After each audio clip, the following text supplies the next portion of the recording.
দিন দিন, আমি নিয়ে আসছি খাবার। না সুভাষ, এখানকার খাবার খেয়েও আমি দিব্যি হাঁটতে চলতে পারছি, আর আমার হাত দুটো এখন অক্ষত আছে।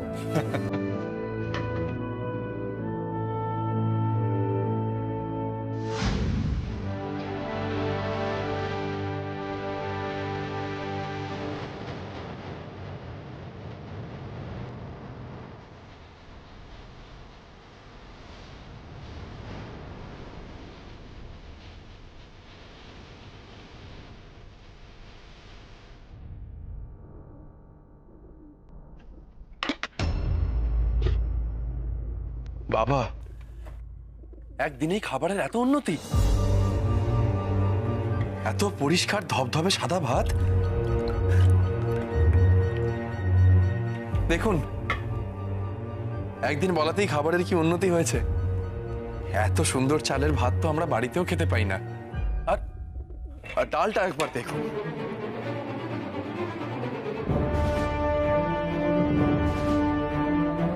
কত ঘন না ডালটা। এত ঘন ডাল কেউ রান্না করে? শুকনো শুকনো লাগবে না খেতে? এত শুকনো কি করে খাবো বলুন তো? একটু জল হবে? জল এই তো দিন, দেখি একটু জল না ঢেলেই ভাতটা খাওয়া যাবে না। এমন করবেন না, এরপর এটা খাওয়ার যোগ্য থাকবে না। এখন কি খাবারটা খাওয়ার যোগ্য আছে? না। তাহলে প্রতিবাদ করনি কেন? করলেই তো পিঠে লাঠির বাড়ি পড়ে। একদিন খেতে না পেয়ে দোকান থেকে চুরি করেছিলাম, তারপরেই জেল। এখন তো তবু কিছু খেতে পাই, বাড়ি লোকে তো তাও জোটে না, তাই চুপ করে গেছি। অন্যায় করেছে বলে জেল খাটছ, আলাদা করে আবার শাস্তি ভোগ করতে যাবে কেন?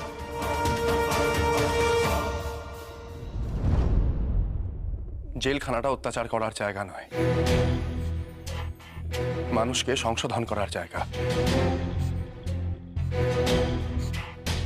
স্বাধীনতা এলে সবার আগে এই জেলগুলোকেই আমরা সংশোধনাগারে পরিণত করব।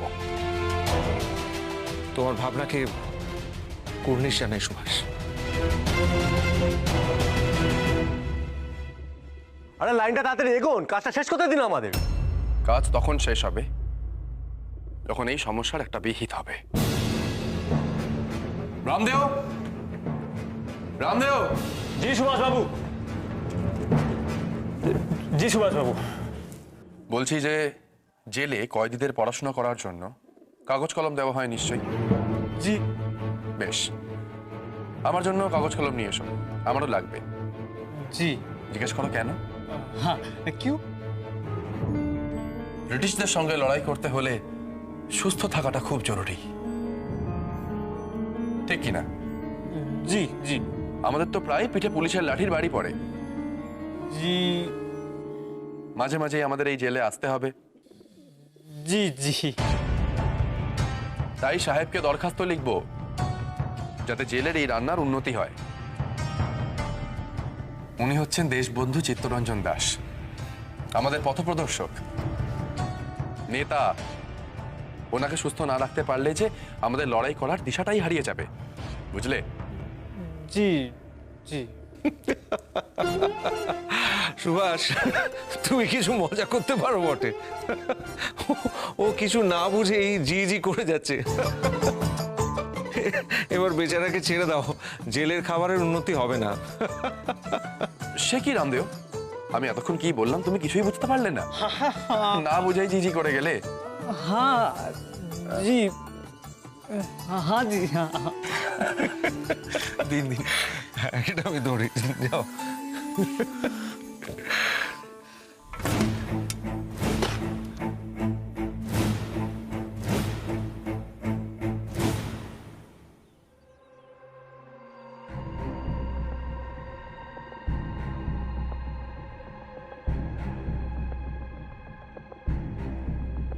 এই যে মেজ বৌমা, বলি কোন আক্কেলে তুমি বাণীকে নিয়ে ওই জেলেতে গেছো? হ্যাঁ, তুমি কি সাপের 5 পা দেখেছো নাকি? তুমি যা খুশি তাই করবে মানে এই নয় তুমি বাণীকে নিয়েও জেলে যাবে। তুমি জানো না জানো না তুমি পুলিশ অফিসারের সঙ্গে বাণীর বিয়ে ঠিক হয়েছে? তাদের কানে যদি এই কথা যায় যে বাণী জেলে গেছিল, এ সম্বন্ধ হবে হবে এ সম্বন্ধ? তখন কে নেবে বাণীর সব দায়িত্ব শুনি? আমাকে একটা কথা বলো তো মেজ বৌমা, এটা যদি তোমার নিজের বোন হতো তুমি এটা করতে পারতে?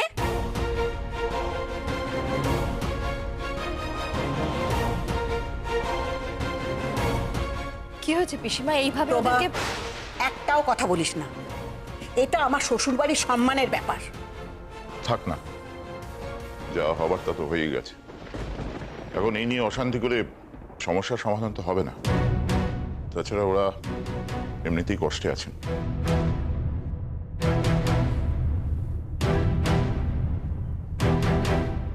আমায় ক্ষমা করে দিও দিদি। আমার জেদের জন্য শুধু শুধু তোমায় এতগুলো কথা শুনতে হলো। আমার জন্য কষ্ট পেও না বানি। তুমি যত তাড়াতাড়ি সম্ভব বাড়ি ফিরে যাও, আর পারলে আমায় ক্ষমা করে দিও।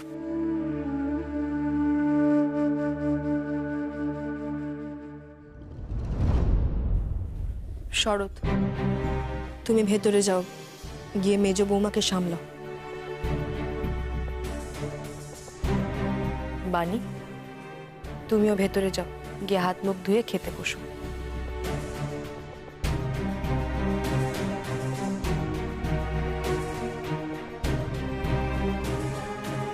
পিসিমা, অপরাধ নেবেন না, একটা কথা বলি। বানি জেলে কোনো চোর বা ডাকাতের সঙ্গে দেখা করতে যায়নি, গেছিল সুভাষের সঙ্গে দেখা করতে। আর সুভাষের মতো ছেলের সঙ্গে দেখা করার জন্য যদি ওর বিয়ে ভেঙে যায়, তাহলে আমি বলবো সেরকম পরিবারে ওর বিয়ে দিয়ে ওর জীবনটা নষ্ট করবেন না।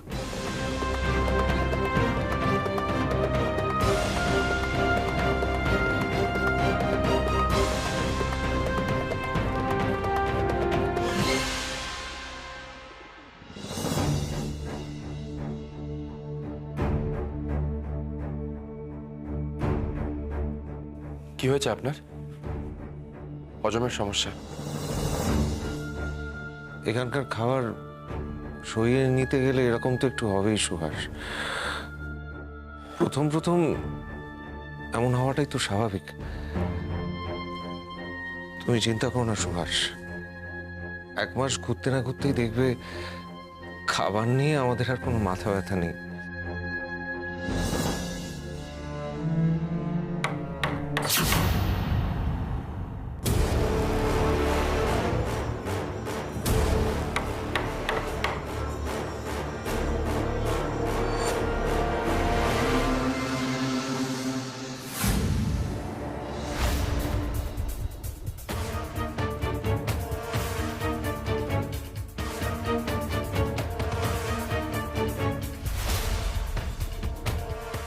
I am Subhash, Subhash Chandra Bose. আমি তো সরীসৃপের পর্যায়ে পড়ি না, তাই এই ঠুকঠুকে আমি ঠিক সাড়া দিই না। নাম ধরে ডাকবেন, ভদ্র ব্যবহার করবেন, ঠিক সাড়া দেব। আর শুধু আমার সাথেই না, জেলের বাকি প্রত্যেকটা কয়েদির সাথে ভদ্রভাবে ব্যবহার করবে। তাহলে কি বলুন তো, এইভাবে চলতে থাকলে একদিন বাকি কয়েদিদের মনে আপনাকে অপমান করার একটা সুপ্ত বাসনা কিন্তু জাগতে পারে। আপনি লেটার কেন লিখিয়েছেন? জেলের খাবার অত্যন্ত খারাপ, খাওয়া যায় না। সেই কথাটা আমি প্রথমে মুখে জানিয়েছিলাম, তারপর কাজ না হওয়াতে চিঠি লিখে জানাই। এই জেলের খাবার খেয়ে উনি অসুস্থ হয়ে পড়েছেন। এরপরেও যদি ওনাকে এই জেলের খাবার খেতে হয়, তাহলে কিন্তু বিপদ আরো বাড়বে। আপনি আমাকে চাল, ডাল, সবজি এসব এনে দিন। ওনার জন্য আলাদা করে আমি রান্না করব, আর আমি বাকি সকলে যা খায় তাই খাবো। অলরাইট, আমি আপনার এই রিকোয়েস্ট উপর মহলে জানাইব। যা রিপোর্ট আসিবে I'll let you know.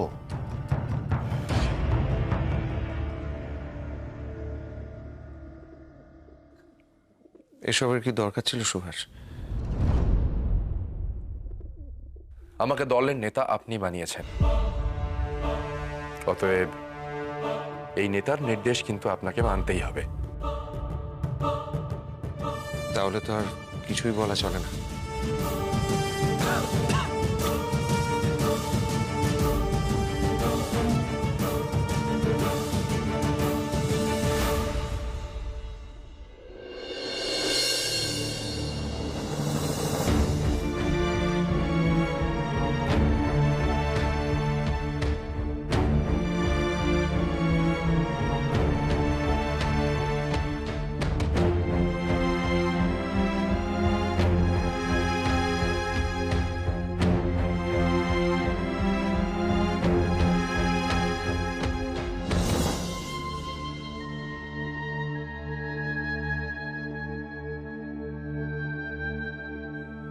আপনাদের কথা আমি কোনোদিন ভুলবো না।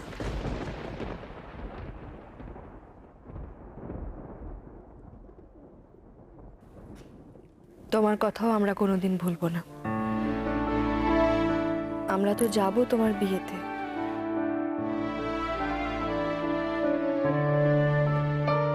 বানি,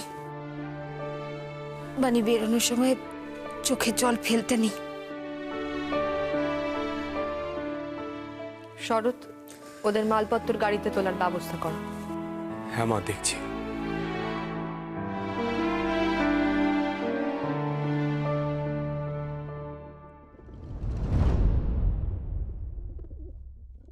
আমাদের এখানে আপনাদের খুবই অসুবিধে হলো জানি। আশা করি বাণীর বিয়েটা নির্বিঘ্নেই কাটবে। দয়া করে এইসব কথা আমাকে বলে লজ্জায় ফেলবেন।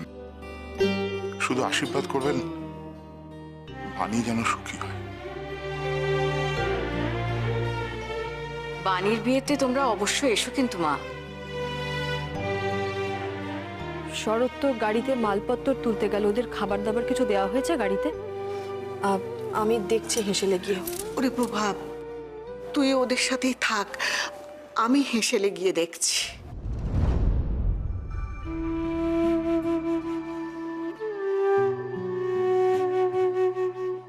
বাণী, আমাদের কিন্তু দেরি হয়ে যাচ্ছে, যেতে হবে এবার। চলো মা।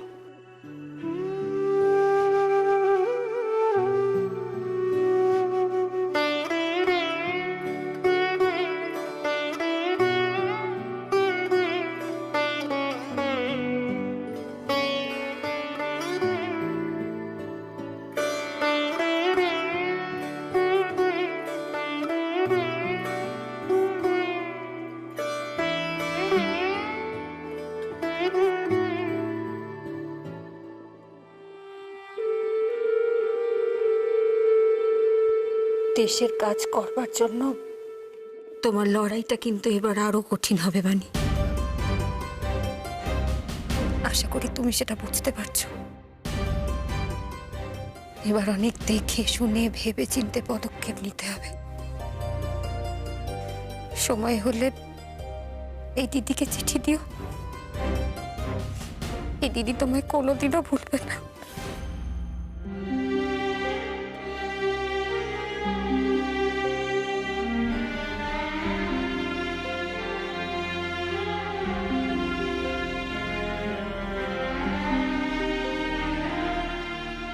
ছোটবেলায় আমার এক মাস্টারমশাই আমাকে বলেছিলেন, জীবনে যা সঠিক মনে হবে সব সময় তার দিকে এগিয়ে যাবেন, যাতে ভবিষ্যতে আর কোনো আফসোস না করতে হয়।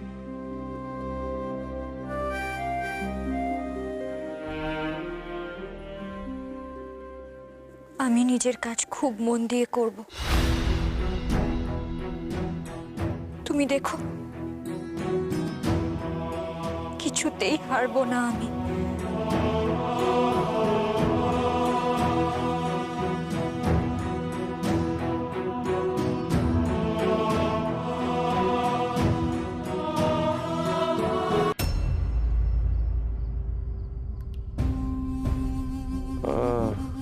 কি হয়েছে আপনার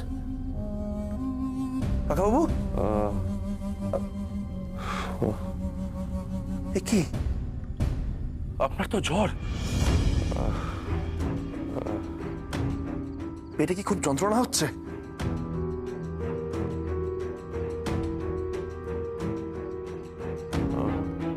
অস্বাস্থ্যকর খাবার খেয়ে সম্ভবত পেটে ইনফেকশন হয়েছে, আর জ্বরটা সেই থেকেই আসছে। কিন্তু এইভাবে তো ফেলে রাখা যাবে না, কাউকে ডাকা প্রয়োজন।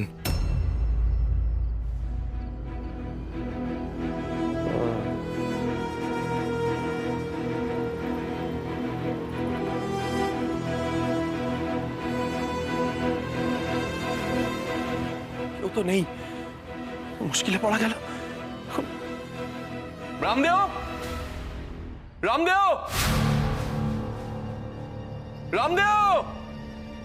সুভাষবাবু, কি হয়েছে?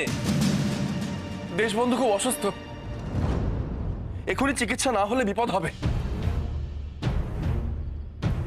কিন্তু কি করে সম্ভব? কেউ তো নেই এখানে। রামদেও! এখন কিছু করার আর উপায় নেই সুভাষবাবু, চিৎকার করলেও কেউ আসবে না। সে কি এখন?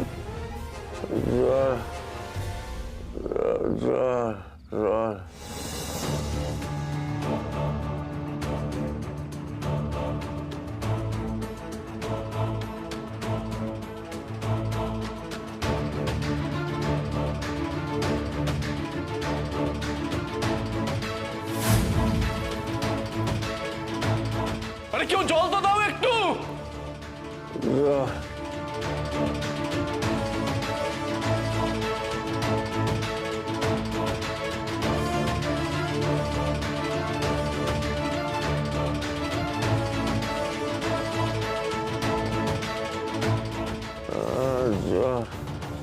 কি করবো এখন? উনি তো ক্রমশ আরো দুর্বল হয়ে পড়ছেন। কাকে ডাকবো?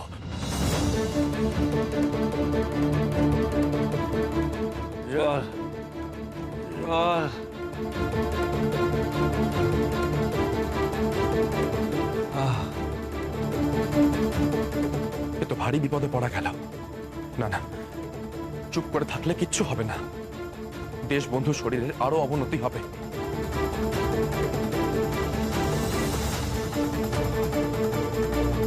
আরে কেউ শুনতে পাচ্ছেন? একজন মানুষ অসুস্থ হয়ে পড়েছেন, শুনতে পাচ্ছেন কেউ? ডাক্তার ডাকতে হবে। কেউ শুনতে পাচ্ছেন? কেউ আছেন? কেউ আছেন? কেউ আছেন? কেউ কি শুনতে পাচ্ছেন? কেউ আছেন? কেউ আছেন? কি মানুষ অসুস্থ হয়ে পড়তে পারে, কত কি প্রয়োজন হতে পারে, একজন কেউ থাকবে না এখানে? আশ্চর্য! আমরা কেউ তো এখান থেকে বেরোতেও পারবো না, কোনো একজনের তো এখানে থাকা উচিত। আপনারা কি মানুষ?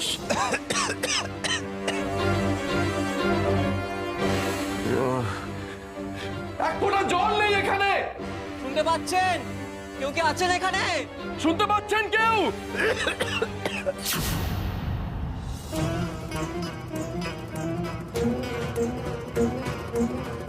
খুব কষ্ট হচ্ছে, পেট ব্যথা করছে খুব। কিচ্ছু হবে না আপনার, কিচ্ছু হবে না। বসা রাখুন, জোরে জোরে নিঃশ্বাস নিন আপনি, আপনার কিচ্ছু হবে না। এখনই চিকিৎসার ব্যবস্থা করছি আমি, এখন।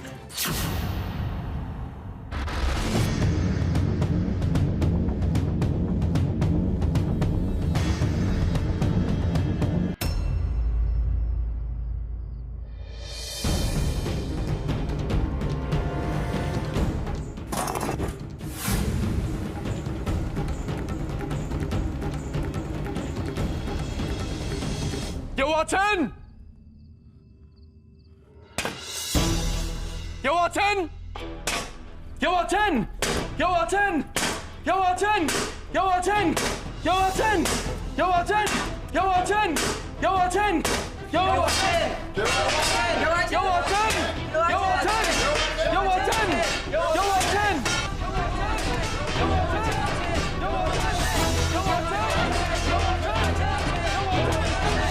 কেউ আছেন? শোনো কথা, বাঁচাও সুভাষ বাবু পাওয়া যাচ্ছে। क्या सुभाष बाबू बच्चों वाली हरकत कर रहे हो? बच्चों वाली हरकत तो वो लोग करते हैं जो नाइट ड्यूटी पे सोते हैं। नाइट ड्यूटी का मतलब ये नहीं कि हम लोग रात भर जागते रहें। अरे कुछ दरकार হলে তো দরকার পড়েছে তাই ডাকছি। দেশবন্ধু অসুস্থ হয়ে পড়েছেন, ওনার চিকিৎসার প্রয়োজন। ডাক্তার ডাকুন এক্ষুনি। এখন ডাক্তার আসবে না। ডাক্তার কি তার সময় মতো আসবেন নাকি মানুষের শরীর বুঝে আসবেন? শুনুন, আপনি না জানলেও জেলার সাহেব কিন্তু জানেন দেশবন্ধু কোন মাপের মানুষ। ওনার যদি জেলার মধ্যে কিছু হয়ে যায় তাহলে কিন্তু আপনার জেলার সাহেবকেও কোর্টে ছুটতে হবে, আমি বলে দিলাম রামদেও। গিয়ে বলুন ডাক্তার পাঠাতে, না হলে কিন্তু এই করাত ভাঙার প্ররোচনায় আপনার নামও উঠে আসবে রামদেও। ডাক্তার ডাকুন এখনই।